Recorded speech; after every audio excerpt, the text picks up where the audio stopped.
Hello, my name is Randy Ripke. I'm the developer of TASbillerCloud. The following video will help explain features of the program. If you have any questions, please feel free to email or call. I hope you enjoy your use of TASbillerCloud.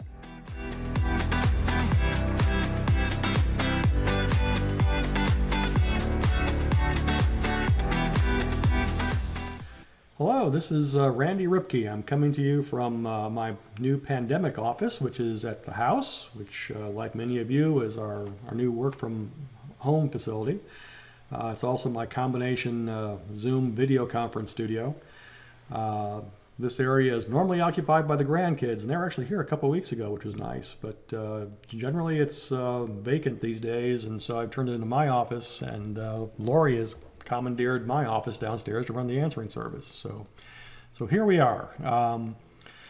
This video we're going to talk about notices, which started out, and I know a lot of you were waiting quite a while for this, and many of you are customers of mine from the PC, and thank you for staying with us. And it seems so simple because the notices on the PC were very simple. They were just a text document that listed the balance due, basically, and that was about it. And we were able to email it out to the customers. But we also had needs on the PC that we just couldn't fulfill, and we can do it now in the cloud. With the cloud, literally the sky's the limit. So when I developed the product for the cloud, there was so much more I wanted to put into this. There were constant needs for clients contacting me wanting to send out other types of notices and newsletters and what have you, and marketing material. And so this notice functionality is part of what could provide all of these other neat things. So it became a little more involved than simply copying what we had from the PC. At this point, I had to put my glasses on. The main goal with notices was the ability to pay multiple invoices simultaneously and list those invoices on the notice. And I'm going to show you some examples pretty soon, and some of you have seen them, and they're very cool. So we can customize our template for a late notice versus a disconnect notice versus just a general purpose notice that might go out with your terms and conditions or a service outage alert. These new templates can have attachments. The receipts also list multiple invoices because the client might be paying more than one invoice. And with our present Pay Now button and our present receipt system, it's all single invoice oriented. So we needed to have something that could handle multiple invoices at the same time. So now the client, when they get their late notice and they click on the new Pay Now button, we refer to it internally as the account pay button. That will direct them to a new website which will list all unpaid invoices, and the client can pay. By default, it suggests that the client pay all the invoices. The client can then change those amounts and pay one invoice or the other or parts of it, and that kind of stuff. A great deal of flexibility for the client.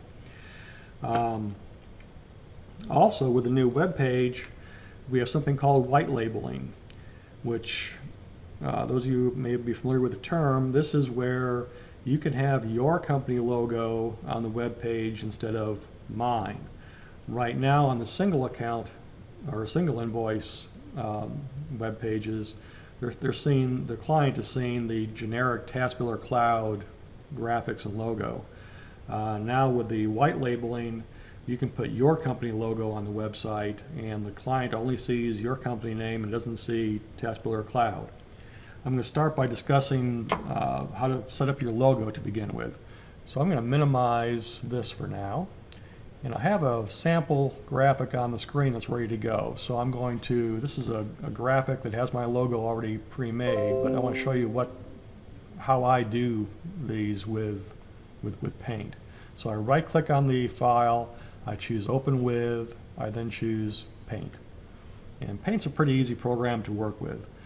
And as you can see, I've already set this up with my demo logo that you're probably familiar with. I typed in, using the text tool up here, the name Demo Answering Service, and then I use this line tool to put an underline underneath it just to make it look nice. Now a few things to point out here. This image, this graphic, if you look at it in pixels, is 229 by a little over 100, 101. I'd like you to keep something around that size. I know there's the urge to create a whole banner across the top of the web page, and we might be able to facilitate something like that in the future, but there are many more considerations beyond use on a web browser on a computer, because the client might be opening this on their phone. And so you don't want to have a graphic image that's too large up there. So try and keep your graphics, within this, size range of, say, 200 or 300 pixels wide and 100, 150 tall or 200 tall, thereabouts. You should be pretty safe. Something I want to show you too, when you're editing graphics using Paint, there's a thing called a canvas. And let me show you like on a new form here. See how all of this area is white? And if we go into the View tab and zoom out, I have to do it a couple times. See how large that canvas is? And if we check on the size of that canvas, it's over 4,000 pixels. So be very careful if you have your image up here and you're seeing this large canvas. You can click on this canvas and there are little handles in the corner you can grab and then resize that canvas and shrink it down so that the canvas now is something resembling, well, it's still too big, but get that down to where it's 300-ish by 200-ish or 100-ish. So just a quick note there on the use of Paint. So now that we have our logo graphic, I'm just going to slide it off to the side here and go back into TASbillerCloud. So the first thing we're going to do is go into Document Storage and Sharing. And there's an Images folder on everyone's area. Double click on that, and you'll probably recognize some of these graphics are in there along with your company logos. And all we have to do is grab that image that I have on my desktop over to the cloud and drag and drop, and now I have my logo graphic for my new white paging on my website uploaded to the cloud. Now also in this area, I want to show you one more thing. There's a Documents folder. Now this is where you would put your terms and conditions. Now some of you already have this in here for use with the mailing services or to attach with your invoices when they go out. But any attachment you want to send out with a notice would go into the Documents folder. So we're using the Document Storage and Sharing facility or feature on TASbillerCloud to store whatever our attachments might be, as well as images, which are typically our logo graphics, and in particular the one that we're going to be using for white paging, white labeling our web page. So returning to the main menu, along with the ability to handle multiple invoices on a receipt, I was thinking about this anyway, of having receipts generated when you process a credit card through regular manual payment posting. And the only thing that was holding us back from doing that, so on payment posting, if you process a credit card, it would still process it, but it wouldn't send a receipt out. And I really wanted us to be able to do that. So to do that functionality, we had to tell TASbillerCloud, okay, these are over here, the payment methods that we're going to auto send a receipt when we're posting payments. So on credit cards, for example, this is a payment method which I may use where I want the system to automatically send a receipt. So I'm going to check that box and update my payment method. The next thing I'd like to show you are the new templates. So we're going to File Maintenance and choose Templates. And if we scroll down a bit, we're going to see a couple new template areas here. One is for Payment for Account, and these are receipts and notifications. And lastly, our actual templates for the notices. So the notice email templates are also in this area. Now, directly above this are the original customer receipt, and payment notification. At some point, these are going to go away. It won't be anytime soon, but sometime in the next few months, these will go away and be replaced by these. What we're going to try to do is incorporate the account pay button on the email invoice template. That'll be coming out very soon. And that way, every billing that goes out, the client will have the option to pay multiple invoices simultaneously, and also see your white labeling on your web page. So, but for now, leave these in place. I'll let you know when that's available. You should have these sample templates already in your template area. I would encourage everyone to go in here and edit these and take a look at your graphics and your logos. You'll notice these have a header now, instead of just being, I believe the old notifications and receipts were all one large area. This one has a separate header, a content area where I basically copied the same grid from the existing payment notification and receipts and put the information in here. The new, most powerful part are the paid invoices block. And this area is where you can have a header and then the invoice detail and a footer, which would be the total of all the payments that were made. And of course, lastly, the footer that goes at the bottom of the email. So, and I'll show you some examples of these. So first things first, I would get your logos into here, make any changes you'd like to on the notifications and the receipts. You may want to change colors, change fonts, change the layout, make those changes. I also have some sample notices here for you. So you have a sample friendly reminder. And again, we have a header area, a content area for some text, the unpaid invoices. This is where it's listing out each invoice. And what I've done on the sample I created for you is to list out the invoice date, the invoice number, the total invoice amount, and then a column for any credits and payments that may have already been posted prior to this notice going out. For example, you may have waived someone's late fee, and so that credit would show in this column here. This way the invoice balance is the total amount due on this invoice as of this date. Or there may have been a partial payment that was applied to a certain invoice. You never know. Here's where the footer would go with the account pay link. And again, a footer, and I pretty much copied our invoice footer into here. You're of course welcome to play with this and change it. You know, be sure to update your credit card graphics and change any colors and any other content you want to update on these. But I wanted to give you a starting point on these templates.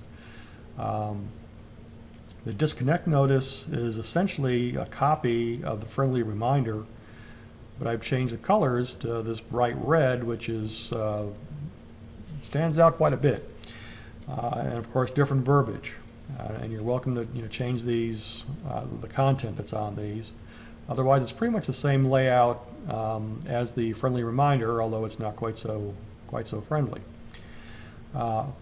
Also included is a sample important notice, and this is where you may want to pre-set up something for the event of a service outage that's unforeseen. I remember a few weeks back we had an issue with SIP circuits. That was a nationwide, or I think it was a worldwide issue, and we had no way of really notifying our clients. So this is a handy tool for that sort of circumstance. Or if you're doing some equipment upgrades or a cutover, that kind of stuff, you can create this notice, have it ready to go, and send it out to all your clients. So I would create a couple of templates, copy this one and change some of the wording so they're ready to go when you need them. Because when you need them, you're not going to want to fuss too much with creating templates. So once we have these templates laid out, the next place we're going to go back into is in File Maintenance, and we're going to go into Company Setup. Now here's where we're going to choose, first of all, in Payment Processing, we're going to choose our logo graphic. This is our white label. So there's our Pay Account logo, and we're going to save that. And now on Email Invoicing, we have a couple new fields here for our Account Pay Receipt and our Account Pay Notification. And again, these are the new ones that we've created to go along with notices. The old ones are still here. We're going to continue using these for now, but again, in a few months, you'll probably see these go away and be replaced by these.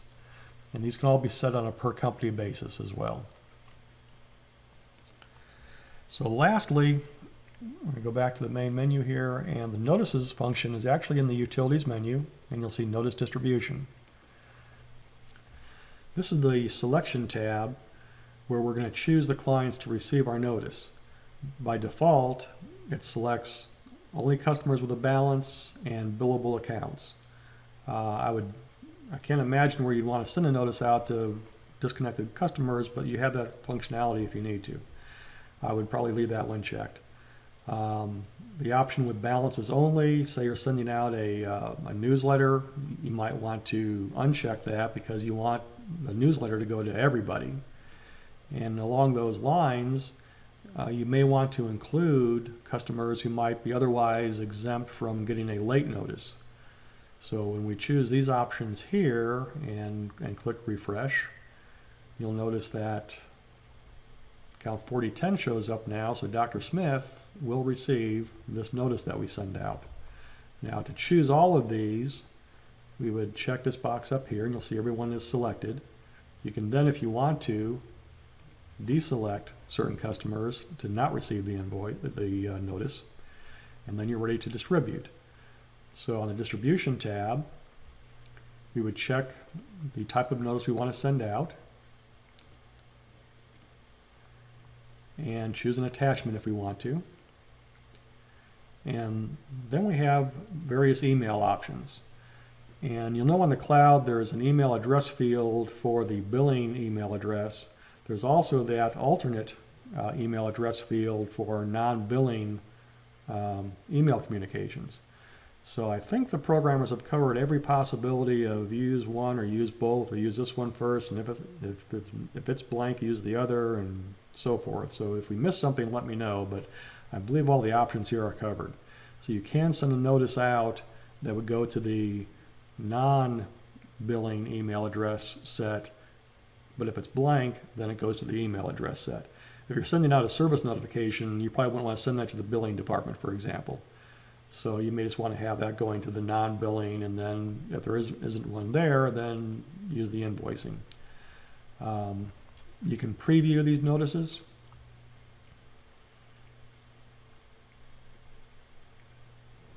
So you can kind of see what they're going to look like before they go out. Okay. I would suggest doing some testing at first. So the first thing you want to do is have a test account set up with a balance. And I have 4001 set up.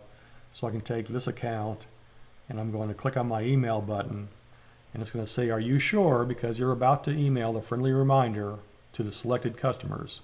And this is your last chance to make sure everything is configured correctly. Once you click OK, off they go. So we click OK, and we'll see it distributing here. And it'll come back with a success. It completed sending one email to account 4001. Now I'm going to show you what that looks like. I'm going to try to show you what this looks like on my phone. So on my phone, I have my email up, and I see the notice, the friendly reminder from my answering service. When I choose that, now I'm seeing the friendly reminder. Let's see if that can focus there.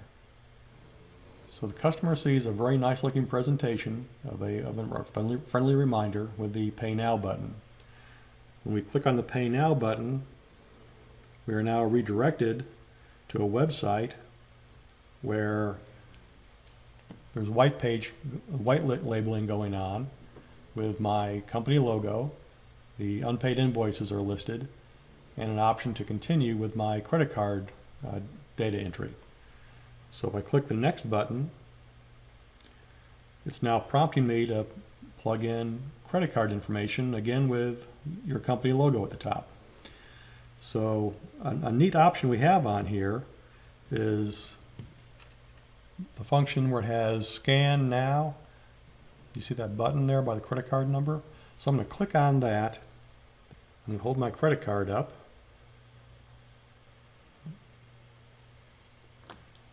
And there it filled in my credit card information, and I'm probably going to have to blur that out so you can't copy it.